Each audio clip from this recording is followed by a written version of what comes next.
Assalamualaikum students. I hope you are all fine.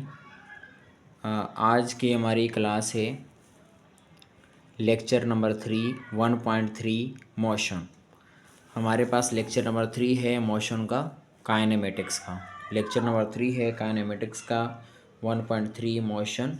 Paper 2 हमारे पास है IGCS paper 2 topical for IGCSE, GCSE, Edexcel, CIA, आहान board and Sindh board as well. Question number 31 student, बहुत सारे question repeat हो रहे होंगे, तो जिन बच्चों ने पिछले क्वेश्चन अगर लेक्चर्स अगर नहीं देखे मोशन के तो वो लाजमी देख लें, क्योंकि उनके अंदर बहुत ही इम्पोर्टेंट क्वेश्चंस हैं। ठीक है, इम्पोर्टेंट MCQs हैं। पेपर 1 बहुत ही इम्पोर्टेंट होता है, आहान बोर्ड के लिए भी, IGCSE के लिए भी अलग से इसके मार्क्स होते हैं। ये सॉलिड मार्क्स होते हैं और बहुत ही शॉर्ट टाइम के अंदर ज़्यादा नंबर गेन कर सकते हैं आप, अगर आपने पेपर 2 के जो पेपर 2 IGCSE का है और पेपर 1 जो आहान बोर्ड और सिंध बोर्ड का है। ठीक है, तो आपने उनको अच्छे से समझना है, उनकी प्रैक्टिस अच्छे से करनी है। आज हमारे पास जो क्वेश्चन नंबर 31 है, a ball hits a bat with a velocity of 30 metre per second. एक बॉल क्या करती है, वो हिट करती है बैट को 30 मीटर पर सेकेंड की वेलोसिटी के साथ, and leaves the bat travelling with a velocity of 20 meter per second. और बैट से जब वो छोड़ती है, मतलब वापस बाउंस बैक होगी। आप जानते हैं कि जब क्रिकेट वगैरह खेलते हैं तो बॉल आके बैट के साथ टकराई और बैट उसको दोबारा से किक करके वापस की जाने भेज देता है। ठीक है, तो आने की डायरेक्शन अगर ये है तो वापस जाने की डायरेक्शन ये हमारे पास हो जाएगी अपोजिट, बिल्कुल इन द अपोजिट डायरेक्शन। अभी कहा भी हुआ है यहाँ पे एक अपोजिट डायरेक्शन में, the ball is in contact with the bat for 0.10 second. ठीक है, तो ये जो मतलब कॉन्टैक्ट में जितने देर कॉन्टैक्ट में रही वो कितने टाइम के लिए हुआ, 0.10 सेकेंड, यानी जिस दौरान बैट ने उसको हिट किया होगा। What is the magnitude of the acceleration of the ball whilst it is in contact with the bat। Magnitude find करना है हमने एक्सेलरेशन का कि जब वो किसके साथ क्या थी, कांटेक्ट में थी, तो उस वक्त एक्सेलरेशन क्या हो, यानी उसके वक्त उसकी वेलोसिटी में कितने का चेंज आया। ठीक है, तो हमारे पास अगर हम क्या करेंगे, यहाँ पर क्वेश्चन आपने अच्छे से समझना है कि जो हमारे पास आने की वेलोसिटी है, या तो उसको हम पॉजिटिव लेंगे या वापस जो जाने की है उसको हम क्या लेंगे, पॉजिटिव लेंगे। तो स्टूडेंट, होता ये है कि हमेशा से कि जो इनिशियल होती है उसको हम क्या लेते हैं, पॉजिटिव, और जो फाइनल होती है उसको हम क्या लेते हैं, जो फाइनल होती है उसको हम पॉजिटिव और इनिशियल को हम क्या लेते हैं, नेगेटिव। अब एक साइड वाली को आपने क्या लेना है, नेगेटिव लेना है। ठीक है, तो फिर उन दोनों का आपने क्या फाइंड करना है, डिफरेंस फाइंड करना है। तो फाइनल माइनस इनिशियली करते हैं, तो VI को हम नेगेटिव ले लेते हैं, तो VF उसके अपोजिट जा रही है। तो फार्मूला हमारे पास क्या होता है, VF माइनस VI। अब VF की वैल्यू हमारे पास 20 है, फिर माइनस ये फार्मूले का आ गया, और इनिशियल को हमने क्या माना, 30 नेगेटिव, यानी नेगेटिव कंसीडर करेंगे, चूँकि वेलोसिटी हमारे पास वेक्टर क्वांटिटी होती है। तो ये velocity of 30 metre per second, इसको हम नेगेटिव लेंगे, क्योंकि जो हमारे पास सेकंड 20 मीटर की वेलोसिटी है उसकी अपोजिट डायरेक्शन में है ये। तो माइनस इंटू माइनस 30 करेंगे तो ये हमारे पास क्या हो जाएगा, प्लस होकर 50 हो जाएगा, minus into minus plus, 20 plus 30 50। और टाइम ऑफ कॉन्टैक्ट हमारे पास 0.10 सेकंड है, तो 50 डिवाइड बाई 0.10, तो ये आंसर हमारे पास आ जाएगा 500 मीटर पर सेकंड स्क्वायर, क्योंकि एक्सेलरेशन है तो मीटर पर सेकंड। तो हमारे पास ऑप्शन नंबर कौन सा ठीक है, ऑप्शन नंबर डी क्या है, करेक्ट है, 500 metre per second square. Question number 32 हमारे पास है, अ train begins a journey from the station. एक ट्रेन क्या करती है, स्टेशन से जर्नी अपना सफ़र स्टार्ट करती है, and travel 60 kilometre in time of 20 minutes. और 60 किलोमीटर का जो डिस्टेंस है वो 20 मिनट्स के अंदर वो क्या कर लेती है, वो ट्रेवल कर लेती है। What is the average speed of the train, average speed क्या होगी। तो हम एवरेज स्पीड का फार्मूला हमारे पास क्या होता है, the total distance covered by body in total time. तो टोटल डिस्टेंस हमारे पास 60 किलोमीटर का है, तो किलोमीटर को हम मीटर में चेंज कर लेंगे, तो 60 किलोमीटर में हमारे पास कितने मीटर होते हैं, 60,000 मीटर। ठीक है, डिवाइडेड बाय 20 मिनट्स, तो 20 मिनट्स को हम सेकंड में कन्वर्ट करेंगे, तो मिनट को सेकंड में कन्वर्ट करने के लिए 20 मल्टीप्लाई बाय 60, तो डिवाइड बाय 20 मल्टीप्लाई बाय 60, तो v equal to s upon t, तो ऊपर एस आ गया, नीचे टी आ गया। जब इसको हम डिवाइड कर देंगे तो हमारे पास आंसर क्या आ जाएगा, ये आ जाएगा 60,000, 2 6 12। तो ये हमारे पास सारा आंसर अगर आप कैलकुलेटर से करेंगे सॉल्व, तो ये हमारे पास आ जाएगा 50 मीटर पर सेकेंड। ठीक है, 50 आंसर आ जाएगा। तो एवरेज है, तो चूँकि वेलोसिटी है तो मीटर पर सेकेंड। तो ये हमारे पास ऑप्शन नंबर सी क्या है, करेक्ट है। क्वेश्चन नंबर 33 है, which statement about mass is correct. अब ये जहाँ हमारे पास 4 स्टेटमेंट हैं अलग अलग, इन 4 स्टेटमेंट्स में से कौन सी स्टेटमेंट जो है वो मास से रिलेटेड क्या है, करेक्ट है। A mass of 10 kg weighs 1 newton near, बोलते हैं कि एक बॉडी है जिसका मास 10 kg है और उसका वज़न 1 न्यूटन है, near the surface of earth. तो अब यहाँ पर क्या ये अगर मास हो और near the surface of earth, क्या उसका जो वेट है वो 1 न्यूटन आएगा। तो हमारे पास इस कंडीशन के अंदर अगर 1 न्यूटन वेट है और 10 kg है, तो क्या इन दोनों में से ये बात बिल्कुल ठीक है, नियर द अर्थ सरफेस पर। ठीक है, अब अर्थ सरफेस पर हम जी की वैल्यू अगर हम जानते हैं कैसे निकालेंगे, W is equal to M g को सब्जेक्ट बनाते हैं तो W डिवाइड बाई एम आ जाएगा। W की वैल्यू इसके अंदर हमें 1 न्यूटन दी है तो 1 रखा हमने, M की वैल्यू 10 kg है तो 10 से डिवाइड करेंगे 0.1। अब ये जो 0.1 मीटर पर सेकंड स्क्वायर की हमारे पास या न्यूटन पर केजी की जो हमारे पास वैल्यू आ गई है, ये क्या है, रॉन्ग है। क्यों? क्योंकि हमारे पास जो near the surface of earth जो वैल्यू होती है वो होती है 9.8 या फिर 10 होती है, 9.8 मीटर पर सेकंड स्क्वायर, ये वैल्यू होनी चाहिए एवजीपॉइंट। तो ऑप्शन ए क्या है हमारे पास, गलत है। बी में अगर आप देखें तो कहते हैं कि mass is a gravitational force. Mass क्या है, ग्रेविटेशनल फोर्स है। पहले भी मैं आपको बता चुका हूँ कि mass is a property of matter. ठीक है, वो प्रॉपर्टी होती है, वो मतलब क्या है, कंटेनिंग मटेरियल है, पार्टिकल्स है। ठीक है, तो वो हमारे पास फोर्स नहीं होती है या किसी फोर्स का रिजल्ट नहीं होता, कंसिक्वेंस नहीं होता रिजल्ट का, उसका फोर्स का। सी हमारे पास है, mass increases when the gravitational field strength increases. Mass क्या होता है, इंक्रीज होता है जब ग्रेविटेशनल फील्ड स्ट्रेंथ इंक्रीज होती है। गलत, मास किसी भी फोर्स पर या किसी भी चीज़ पर डिपेंड नहीं करता, मास हमेशा कांस्टेंट रहता है, कांस्टेंट क्वांटिटी है। तो सी भी गलत। The greater the mass of the body the more it resist a change in its motion. बोलते हैं कि जितना मास ज़्यादा होगा बॉडी इतना ही ज़्यादा क्या करेगी, रेजिस्ट करेगी अपनी मोशन में चेंज को, अपनी मोशन में जो चेंज है उसको क्या करेगी, ज़्यादा रेजिस्ट करेगी जितना अगर मास।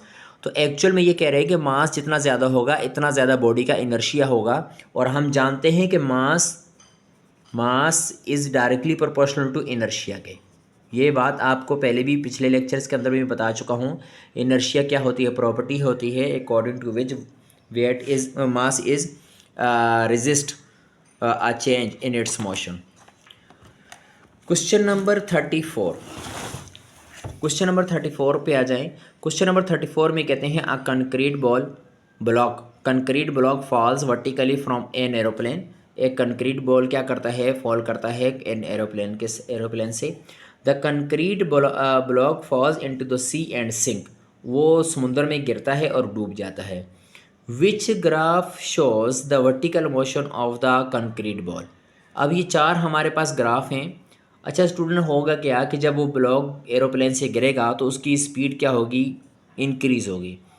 जब वो क्या करेगा, जैसे ही पानी के साथ जाके स्ट्राइक करेगा तो कुछ देर के लिए, जैसे ही एकदम से जाके वो सडनली क्या करेगा, स्ट्राइक करेगा पानी के साथ, तो उसकी स्पीड फॉरनली क्या हो जाएगी, डिक्रीज़ होना स्टार्ट हो जाएगी।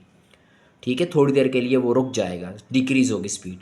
फिर ग्रेजुअली उसकी स्पीड क्या होती जाएगी, डिक्रीज़ होते होते होते होते फिर एक टाइम आएगा कि कांस्टेंट हो जाएगी, टर्मिनल वेलोसिटी को पहुंच जाएगा। क्योंकि वहाँ पर पानी के अंदर उसके अंदर ड्रैग फोर्स लगेगी।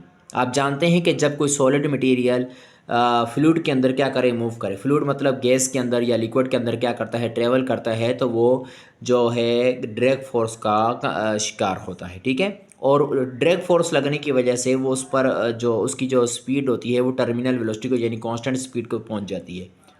अब इसके अंदर अगर आप देखें तो पहले स्पीड क्या हो रही है, एक्सपोनेंशियली इंक्रीज़ हो रही है, फिर एकदम से क्या हो जाती है, डिक्रीज़। ठीक है, और ज़ीरो को पहुंच जाती है। एकदम से डिक्रीज़ होकर ज़ीरो को नहीं पहुंचेगी बल्कि करीब करीब होगी ज़ीरो के।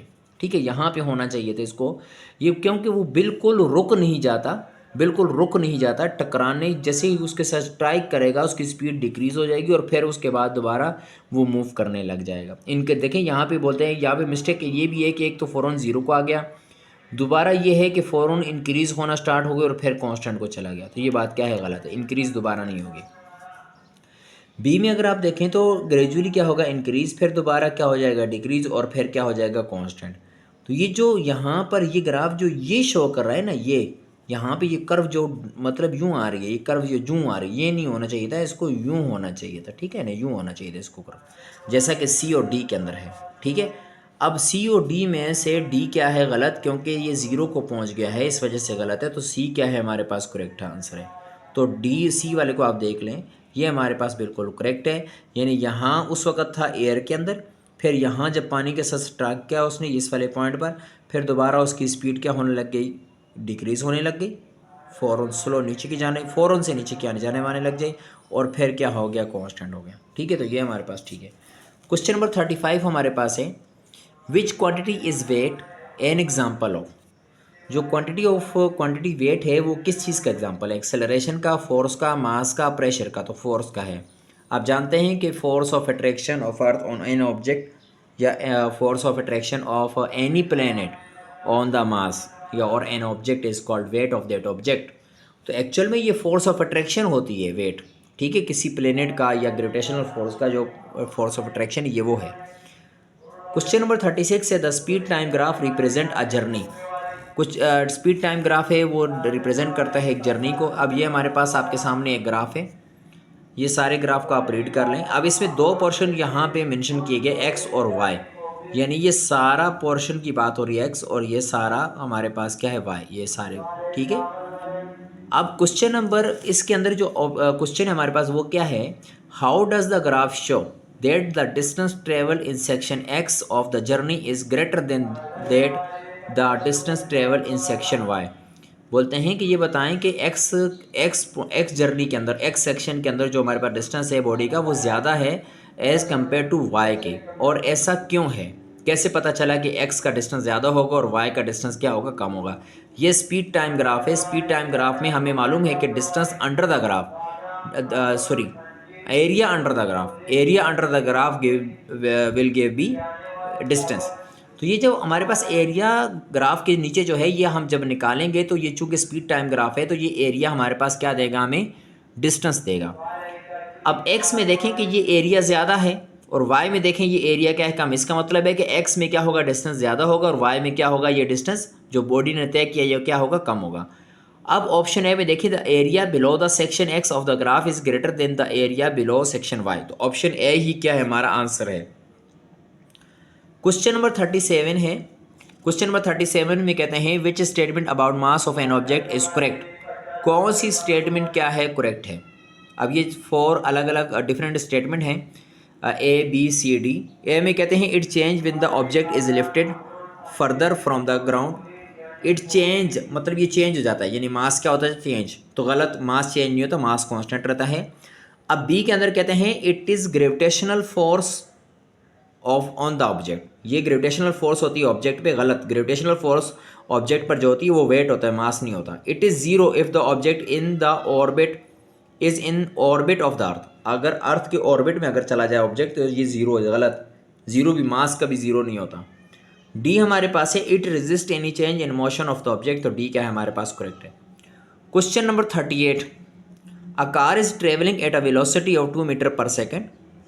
2 मीटर पर सेकेंड की वेलोसिटी से वो कार ट्रेवल कर रही है। It accelerate at a constant 0.20 metre per second square for 2.5 minutes. और ये एक्सेलरेट होती है, ठीक है, और कांस्टेंट एक्सेलरेशन है 0.20 मीटर पर सेकेंड, और कितने टाइम के लिए ये एक्सेलरेट होती है, 2.5 मिनट्स तक। अब पूछते हैं कि what is the final velocity of the car. The requirement is final velocity, we have to find that. और हम जानते हैं कि जब यूनिफॉर्म या कांस्टेंट एक्सेलरेशन अगर बॉडी के अंदर हो तो उसके लिए हम इक्वेशंस ऑफ मोशन का यूज़ कर सकते हैं किसी भी अननोन वेरिएबल को फाइंड करने के लिए, ठीक है, मोशन के।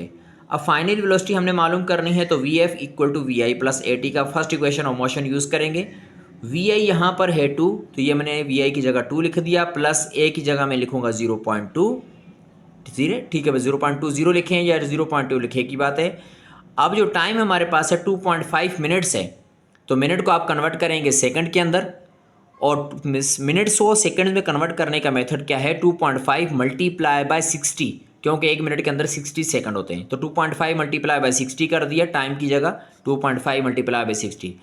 अब इस सब को आपस में क्या करेंगे, ऐड करेंगे। मैं कैलकुलेटर से आपको सॉल्व करके दिखाता हूँ। यहाँ से सॉल्व करना स्टार्ट करेंगे, पहले इन तीनों को मल्टीप्लाई करेंगे, फिर 2 को ऐड कर देंगे यहाँ पर। तो ये आपको कैलकुलेटर की स्क्रीन नज़र आ रही होगी, मैं ज़रा करीब कर लेता हूँ। तो हमारे पास क्या है कैलकुलेटर में, 2.5 मल्टीप्लाई बाय 60 मल्टीप्लाई बाय 0.2, ये बाद के तीनों नंबर मल्टीप्लाई कर दिए हैं, इक्वल प्रेस करते हैं। अब 2 इसमें क्या करना है, हमने प्लस करना है, तो ये आ जाएगा 32।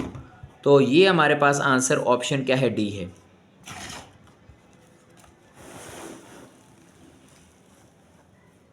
क्वेश्चन नंबर 39 है, a sphere P made of steel has a weight of 10 Newton on earth.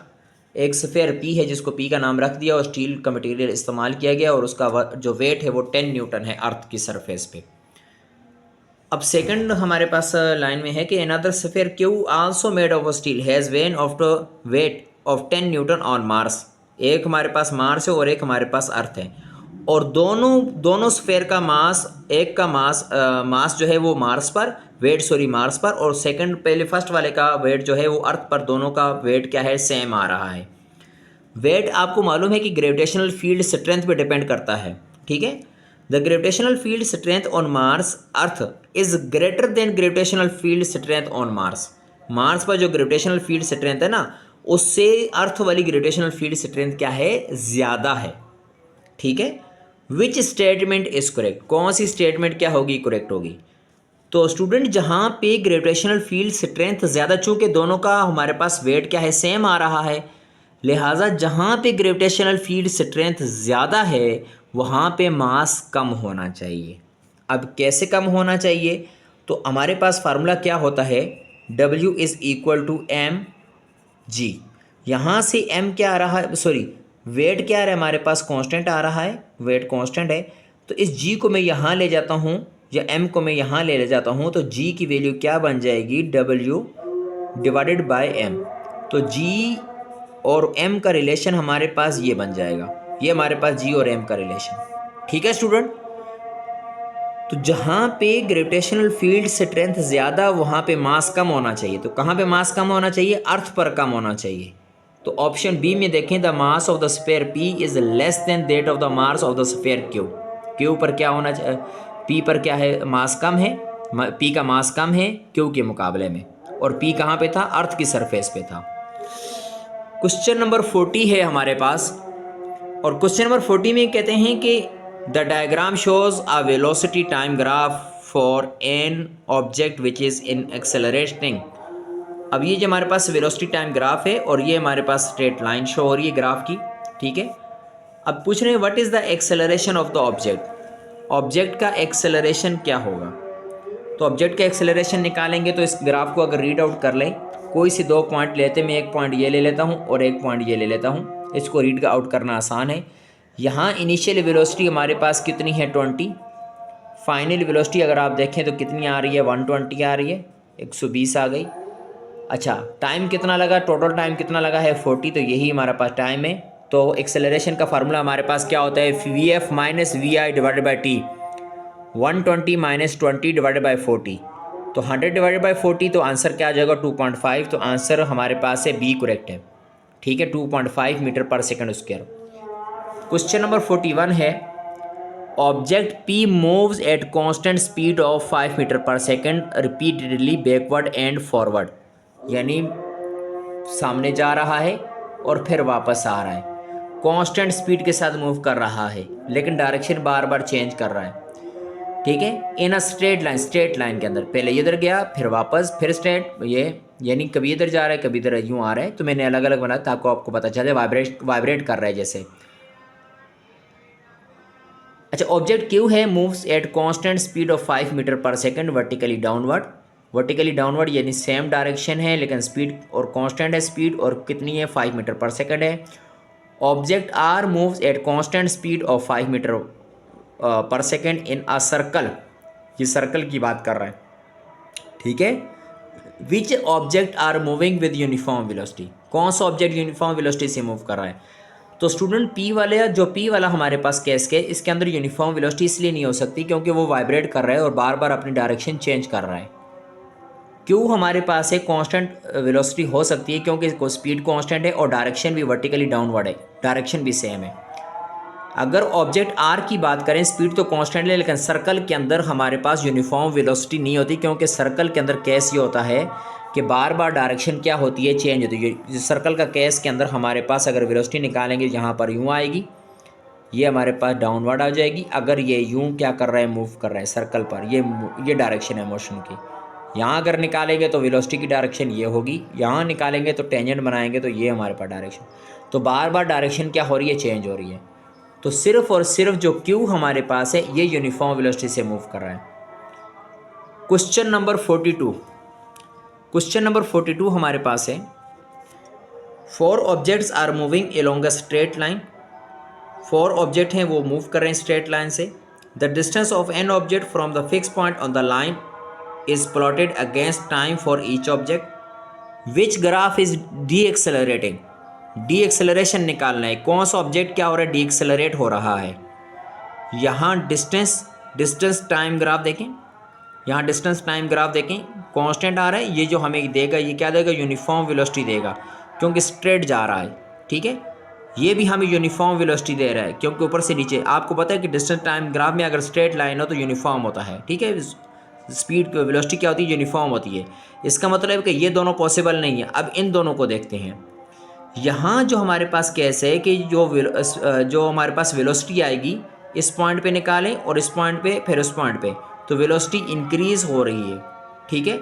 यहाँ इस वाले पे क्या देखें कि यहाँ पे फिर यहाँ पे फिर यहाँ पे निकालेंगे तो ये कर्व जो है नीचे टाइम की जाने मुड़ रही है, टाइम की जाने मुड़ रही है ये। तो यहाँ पे हमारे पास क्या आ जाएगा, क्योंकि डिस्टेंस नहीं बढ़ रहा है, यहाँ देखिए डिस्टेंस कम होना शुरू हो गया है। ये देखें यहाँ पे देखें, एस टी पर अगर बनाएं स्पीड कम होने शुरू हो गई है।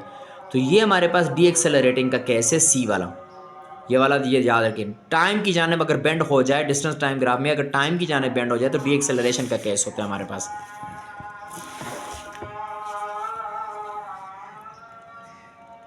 क्वेश्चन नंबर 43 है हमारे पास, an object of mass 1 kg is at rest on earth, an identical object is at rest on an planet with gravitational field strength of twice that on earth. दो अलग अलग प्लेनेट हैं, एक अर्थ है और दूसरा कोई प्लेनेट है, सेकंड प्लेनेट। अर्थ के ऊपर एक ऑब्जेक्ट जिसका मास 1 kg और रेस्ट पोजीशन में है, और दूसरा सेकंड प्लेनेट जो हमारे पास है उस पर भी क्या है, वही आइडेंटिकल ऑब्जेक्ट क्या है, रेस्ट पोजीशन में। लेकिन उस प्लेनेट का मसला ये है कि उस पर ग्रेविटेशनल फील्ड स्ट्रेंथ क्या है, डबल है एज़ कम्पेयर टू अर्थ के। अब कहते हैं कि which row correctly compare the object on the planet to the object on the earth. अब यहाँ पे दो चीज़ें आपने देखनी है। एक हमारे पास क्या आ रहा है, अगर यहाँ पे देखें कि एक तो वेट आ रहा है और दूसरा एक्सेलरेशन आ रहा है। एक्सेलरेशन में आप कहते हैं कि when the same horizontal force is applied, ठीक है। पहले हम देखते हैं वेट का हमारे पास ताल्लुक किसके साथ होता है। तो वेट का फार्मूला हमारे पास क्या होता है, W=mg। तो अगर मैं क्या रखता हूँ, मास को कांस्टेंट, जैसा कि उसने कहा कि आइडेंटिकल ऑब्जेक्ट हैं तो मास कांस्टेंट होगा, तो W डिपेंड करेगा G पर, ठीक है, ग्रेविटेशनल फील्ड स्ट्रेंथ पे। तो जहाँ पर ग्रेविटेशनल फील्ड स्ट्रेंथ क्या होगी, ज़्यादा होगी, वहाँ वेट क्या होगा, ज़्यादा। यहाँ वाले केस के अंदर इसने कहा था ट्वाइस है, ठीक है, ऑन अर्थ पर क्या है, ट्वाइस है। इससे मतलब है कि जहाँ पे ट्वाइस की बात करें वहाँ पे वेट क्या होगा, डबल हो जाएगा। इसको डबल करेंगे तो वेट भी क्या हो जाएगा, डबल। अब ये दूसरा केस देखते हैं एक्सेलरेशन का। ज़मीन की सरफेस पे या किसी भी सरफेस पे जब हॉरिजॉन्टल फोर्स लगती है तो क्या केस होता है। फार्मूला हमारे पास न्यूटन सेकंड लॉ से निकालेंगे। मास हमारे पास कांस्टेंट है, फोर्स और एक्सेलरेशन एक दूसरे के डायरेक्टली प्रोपोर्शनल है। अच्छा, अगर मास कांस्टेंट है तो फोर्स डिपेंड करती है, डायरेक्टली प्रोपोर्शनल होती है एक्सेलरेशन पर। अब कितना ही जो हमारे पास क्या हो, अगर मास बढ़ जाएगा, जैसे मास चूँकि कांस्टेंट है तो मास यहाँ पर ये आप देखें कि मास, फोर्स और एक्सेलरेशन का किसी भी तरह ग्रेविटी के साथ ताल्लुक नहीं बन रहा, यानी ग्रेविटी पर डिपेंड नहीं कर रहा ये केस, सिर्फ और सिर्फ मास पे डिपेंड कर रहा है। तो मास चूँकि आइडेंटिकल है 1 kg, तो लिहाजा दोनों ऑब्जेक्ट के लिए डिफरेंट प्लैनेट्स पर जहाँ पे ग्रेविटेशनल फील्ड स्ट्रेंथ अलग अलग है, वहाँ पर अगर सेम फोर्स अप्लाई की जाए तो सेम एक्सेलरेशन प्रोड्यूस किया जा सकता है। ठीक है, तो कौन सा ऑप्शन होगा? ऑप्शन नंबर ए क्या है हमारे पास करेक्ट है। ठीक है स्टूडेंट।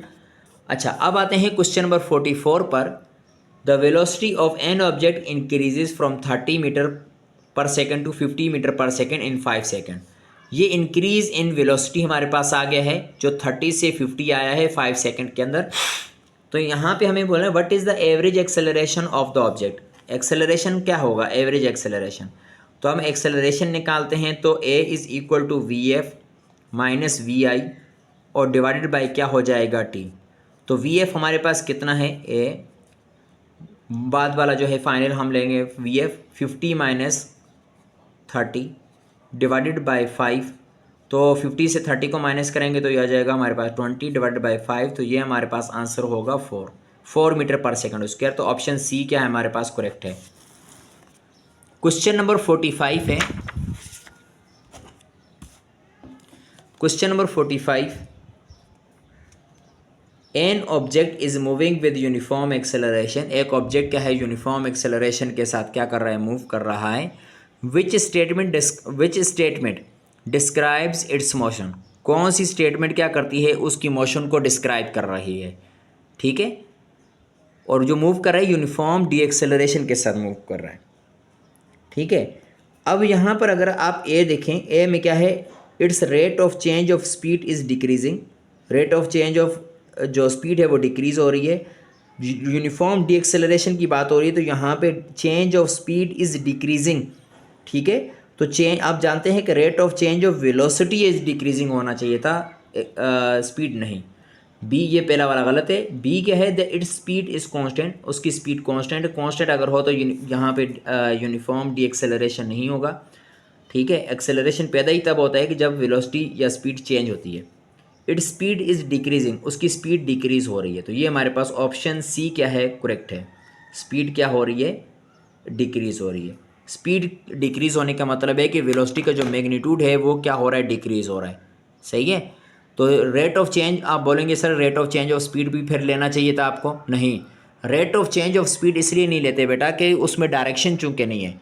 अगर rate of change of speed अगर एक्सेलरेशन होता तो फिर वेलोसिटी के हम एक्सेलरेशन की डिफिनीशन क्या लिखते? Rate of change of speed is called acceleration. लेकिन हम यूँ नहीं लिखते, हम क्या लिखते हैं? Rate of change of velocity हम लिखते हैं। तो इसलिए हमारे पास ऑप्शन सी क्या है करेक्ट है। क्वेश्चन नंबर 46 अगर आप देखें, क्या कहते हैं? The graph shows how the speed of car varies. Car की स्पीड किस तरह वेरी कर रही है। ठीक है, during part of its journey. अब ये हमारे पास अगर आप स्पीड देखें तो यहाँ से ये कांस्टेंट आ रहा है यहाँ तक, फिर यहाँ से ये क्या हो जाता है? इंक्रीज़ हो जाता है यूनिफॉर्मली। तो ये पोर्शन हमारे पास ये 6 सेकंड तक, यानी 0 से लेकर 6 सेकंड तक ये कांस्टेंट स्पीड से मूव करता है, और फिर यहाँ 6 से लेकर 10 तक क्या होता है? इंक्रीज़ आता है। अब 6 सेकंड पर अगर आप देखें तो स्पीड कितनी है? 10 है, 10 आ रही है। और अगर 10 पर देखें तो ये स्पीड कितनी आ रही है? 15 आ रही है। ये 15 आ रही है। तो आप क्या करेंगे? एक्सेलरेशन निकालने के लिए 15 माइनस का 10 कितने टाइम के अंदर हो रहा है? 6 से 10 कितना हो जाएगा? 4 हो जाएगा। तो ये हमारे पास हो जाएगा 15 माइनस 10 कितना हो जाएगा? 5 डिवाइडेड बाई 4। तो ये हो जाएगा 4 1 ज़ार और 4, तो 1.42 ज़ार 1.25 मीटर पर सेकेंड उसके। अगर आप कैलकुलेटर से सॉल्व करें तो आपके पास पता चल जाएगा कि 5 डिवाइडेड बाई 4 कितना आंसर। तो ये हमारे पास आंसर करेक्ट है 1.25। ये हमारे पास ऑप्शन सी है। क्वेश्चन नंबर हमारे पास है 47। क्वेश्चन नंबर 47 में कहते हैं the speed time graph shows the motion of a car eight which time it's acceleration greatest. कौन से पॉइंट पर उसकी एक्सेलरेशन क्या होगी? ग्रेटेस्ट होगी। अच्छा, इसका मैं आपको आसान सा हल बता देता हूँ। जब स्पीड टाइम ग्राफ हो तो स्पीड टाइम ग्राफ के अंदर जो लाइन हमारे पास ग्राफ होता है वो एक्सेलरेशन देता है। ठीक है, अब हमारे पास देखें, ये मैं दो यहाँ पे ग्राफ बना लेता हूँ। यहाँ पे टाइम है, यहाँ पे स्पीड है। तो ये हमारे पास ग्राफ एक है, इसको मैं 1 का नंबर दे देता हूँ, ये दूसरा ग्राफ है। किस पर एक्सेलरेशन ज़्यादा होगा? जिसका स्लोप ज़्यादा बन रहा होगा। अब किसका स्लोप ज़्यादा बन रहा है? 1 का स्लोप ज़्यादा है या 2 का स्लोप ज़्यादा? देखो दो, कौन सा ज़्यादा स्टीपर है? कौन ज़्यादा स्टीपर है? ये ज़्यादा स्टीपर है या ये ज़्यादा स्टीपर है? ठीक है, कौन सा ज़्यादा ढलान आ रही है? तो ये 2 वाला ज़्यादा ढलान आ रही है। तो जो ज़्यादा स्टीपर होगा उस पर एक्सेलरेशन क्या होगा? ज़्यादा। ठीक है, उस पर ज़्यादा एक्सेलरेशन होगा। ये स्लोप, क्योंकि हमारे पास स्पीड टाइम ग्राफ के अंदर जो स्लोप हमारे पास आता है ना, स्पीड टाइम ग्राफ में जो स्लोप होता है, एक्चुअल में वही हमें क्या देता है? एक्सेलरेशन देता है। अब यहाँ पर क्या है, हमारे पास कर्व चूंकि बन रही है, तो मैं आपको आसान सा, जिस पॉइंट पे भी एक्सेलरेशन है वहाँ पर आप क्या करें? अंदाजे से स्लोप बनाएं। अब देखो ग्राफ यूँ जा रहा है, यहाँ पे यूँ ऊपर की जानिब यूँ जाता हुआ नज़र आ रहा है। टेंजेंट अगर बनाए तो यहाँ पर अगर आप देखें तो यूँ यूँ जाता हुआ नज़र आ रहा है। ठीक है, और अगर डी पर देखें आप तो यूँ ग्राफ यूँ कुछ ऐसे करके नज़र आ रहा है। तो जो सबसे ज़्यादा स्टीपर बन रहे हैं या स्लोप बन रहे हैं वो बी पर बन रहे हैं, तो लिहाजा बी पर एक्सेलरेशन क्या होगा? ज़्यादा होगा। क्वेश्चन नंबर हमारे पास है 48 है। An athlete runs at the speed of 8 metre per second for 10 second. एक एथलीट क्या करता है? 8 मीटर पर सेकेंड की स्पीड से 10 सेकेंड तक क्या करता रहता है? ट्रेवल करता है, रन करता है। And then at speed of 6 metre per second for 12 second. और फिर 6 मीटर पर सेकंड की स्पीड से 12 सेकंड तक क्या करता है? रन करता है। Which calculation gives the average speed of the athlete in metre per second. अब एवरेज स्पीड निकालनी है। एवरेज स्पीड के लिए हमारे पास फार्मूला क्या होता है? Total distance divided by total time. तो स्टूडेंट, टोटल डिस्टेंस निकालने के लिए हमारे पास जो S1 है multiply by T1, S multiply by V1 multiply by T1, फिर plus V2 multiply by T2, और नीचे हमारे पास हो जाएगा T1 प्लस T2। अब देखिए पहले कितनी स्पीड के साथ उसने मूव किया था? 8 के साथ। कितने सेकंड तक ट्रेवल किया था? 10 तक। तो ये हमारे पास पहला वाला डिस्टेंस आ जाएगा। V multiply by T distance देता है, तो total distance divided by total time. तो टोटल डिस्टेंस जो नहीं, पहले जो स्पीड से मूव किया कितना डिस्टेंस कवर किया होगा, सेकंड वाले केस के अंदर कितना किया होगा। अब सेकंड कितने से? 6 से मूव किया, 12 सेकंड तक वो ट्रेवल करता रहा। अब हमारे पास टोटल टाइम, तो पहले 10 सेकंड फिर 12 सेकंड, तो ये 22 सेकंड। ये हमारे पास कैलकुलेशन बनती है वी एवरेज की। अगर आप इसको मैच करें तो ऑप्शन बी क्या करता है? मैच करता है इसके साथ। ठीक है, तो ऑप्शन बी क्या है हमारे पास? करेक्ट है। क्वेश्चन नंबर 49 हमारे पास है। अ स्मॉल, एक छोटा सा लाइट बॉल, बहुत हल्का सा यानी बॉल है, is dropped from the top of a tall building. बहुत ऊंची यानी टॉल बिल्डिंग से उसको ड्रॉप किया जाता है। Which graph shows how the speed of the ball change with time. ठीक है, उसकी यानी स्पीड टाइम के साथ किस तरह चेंज होगी। तो चूंकि उसने दो कंडीशन दे दी, स्मॉल की भी दे दी है और लाइट बॉल की भी दे दी है, तो अगर वो हल्की बॉल है तो उस पर एयर रेजिस्टेंस ज़्यादा एक्ट करेगी। ठीक है ना, जब जाहिर है वो टॉल बिल्डिंग से आ रहा है तो उस पर एयर रेजिस्टेंस का एक्ट फिर बहुत ज़्यादा होगा, चूँकि वो लाइट ऑब्जेक्ट है। ठीक है, तो ड्रैग फोर्स जो लगेगी एयर की वो बहुत ज़्यादा लगेगी। तो लाइट जब वो एयर रेजिस्टेंस उस पर लग रही होगी तो उसकी स्पीड को वो क्या करेगी? लीनियरली इंक्रीज़ होने नहीं देगी। ठीक है ना, वो ग्रेजुअली वो क्या करेगी? कर्व पाथ में इंक्रीज़ होने देगी और फिर टर्मिनल वेलोसिटी तक पहुंचाएगी उसको। ठीक है, पहले इंक्रीज़ होगी फिर टर्मिनल तक। अब इसमें देखें कि ये सिर्फ और सिर्फ इंक्रीज़ बोल रहा है, यहाँ पे कोई टर्मिनल का केस नहीं आ रहा। बी में देखें इंक्रीज़ फिर डिक्रीज़, तो इंक्रीज़ और डिक्रीज़ की तो कोई वजह ही नहीं है। ठीक है, डिक्रीज़ होने की। ये देखें यहाँ पे बोल रहे हैं कि इंक्रीज़ होगी और फिर उसके बाद क्या हो जाएगा? ये हमारे पास यूनिफॉर्म स्पीड्स के, यानी यहाँ से आगे हमारे पास ये बोल रहा है कि टर्मिनल वेलोसिटी को क्या हो जाएगा? पहुँच जाएगा। तो बिल्कुल ये करेक्ट है। अब इसमें क्या हो रहा है? स्पीड डिक्रीज़ हो रही है, तो स्पीड डिक्रीज़ नहीं होगी, इंक्रीज़ होगी। तो ये वाला ऑप्शन सी क्या है? करेक्ट है। क्वेश्चन नंबर 50 अगर आप देखें, अ रनर रन, एक रनर क्या करता है? वो रन करता है 300 metre at an average speed of 3.0 metre per second. 300 metre का डिस्टेंस कवर करता है। एवरेज स्पीड कितनी रही उस वक्त? उसकी 3 मीटर पर सेकेंड की स्पीड रही। अब हमें नहीं मालूम कि कितने टाइम तक उसने रन किया। She then runs another 300 metre at an average speed of 6 metre per second. और फिर वो दोबारा 300 मीटर पर सेकेंड का डिस्टेंस, अगला यानी नेक्स्ट जो 300 मीटर पर सेकेंड का डिस्टेंस है वो एवरेज स्पीड 6 के साथ क्या करता है? कवर करता है। What is her average speed for the total distance of 600 metre. ठीक है। टोटल डिस्टेंस जो 600 मीटर बन रहा है तो उसके लिए यानी उसकी एवरेज स्पीड क्या रही होगी। तो एवरेज स्पीड निकालने के लिए हम क्या करते हैं, फार्मूला क्या होता है, total distance divided by total time. अब यहाँ पे टोटल डिस्टेंस तो हमें मालूम है कि 600 मीटर है, टोटल डिस्टेंस जो हमें मालूम है कि 600 मीटर है, लेकिन टोटल टाइम नहीं मालूम है। तो टोटल टाइम हम दो चीज़ों से मालूम कर लेंगे, 300 मीटर, ये इससे हमारे पास T1 आ जाएगा, और सेकंड जो हमारे पास टाइम है इससे और इससे 300, ये यहाँ पर हमारे पास आ जाएगा T2।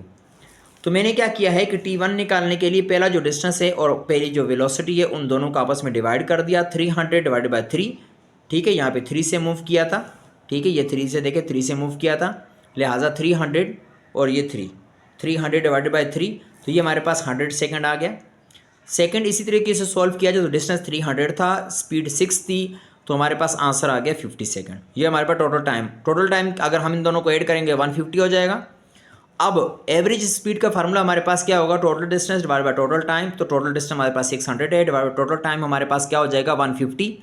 600 डिवाइडेड बाय 150, तो answer will be 4 metre per second which is average speed of the runner, ठीक है, for total distance of 600 metre, and our answer is B answer is correct, B answer is correct, ठीक है। ये B का answer क्या है, correct. आपने क्या करना है, डायरेक्ट दोनों स्पीड्स को जमा करके ऐड करके 2 से डिवाइड नहीं करना है। आप कीजिएगा तो देखें कि सर आपने बोला कि सर 3 है, यहाँ पर 6 आ रहा है और डिस्टेंस भी इक्वल आ रहा है, तो टाइम तो इक्वल नहीं है ना बेटा। तो आपने ऐसा नहीं करना है कि 6 जो हमारे पास क्या आ रहा है, ये टोटल दो स्पीड आ रही है ना 3 और 6 मीटर पर सेकंड, तो दोनों को आप ऐड कर दें और 2 से डिवाइड कर दें, तो इस तरह आपका आंसर 4.5 जो कि क्या है, गलत है। तो आज का हमारे पास जो लेक्चर है 4-5-50 है। कल इंशाल्लाह संडे वाले दिन 51 टू ऑनवर्ड जितने भी हमारे पास MCQs हैं इनकी एक लॉन्ग वीडियो बनाकर मैं अपलोड करूँगा। जो हमारे पास आ रहे लास्ट तक 81 आ रहा है, 85, ठीक है। तो 51 से लेकर 85 तक लेक्चर नंबर 3 तो आज है हमारे पास। लेक्चर नंबर 4 के अंदर मैं क्या करूँगा, अपलोड करूँगा, ठीक है। आपने लाजमी इसको देखना है। यहाँ तक जो होगा हमारे पास SSC पार्ट 1 का असेसमेंट का फर्स्ट असेसमेंट पेपर 2 का जो है एक पोर्शन क्या हो जाएगा, कंप्लीट हो जाएगा। फिर इसके अंदर जो मज़ीद MCQs हैं वो लेक्चर्स क्या करेंगे। आप अगर इसी तरीके से आप लोग देखते रहेंगे तो सब स्टूडेंट्स क्या है वीडियोस नहीं देख रहे, मैंने नोट किया है, क्योंकि जो व्यूज़ हैं या जो वॉच टाइम है उससे पता चल जाता है कि सब स्टूडेंट ने वीडियोस नहीं देखी हैं। तो स्टूडेंट ये आपके फ़ायदे के लिए ही ये काम हो रहा है, ठीक है। जो वीडियोस अपलोड की जा रही हैं, टाइम इस पे वेस्ट किया जा रहा है, एक मेहनत की जा रही है, तो आपने वीडियोस लाजमी देखनी है ताकि इससे क्या हो जाए, आपकी नॉलेज में इंशाल्लाह ज़रूर भी इजाफ़ा होगा। और जो चीज़ अगर समझ ना आए तो आपने कमेंट्स में नीचे आपने लाजमी बताना है मुझे, ताकि नेक्स्ट वीडियो के अंदर उसको कवर किया जा सके। वीडियो को लास्ट तक देखने का बहुत बहुत शुक्रिया। अल्लाह हाफिज़।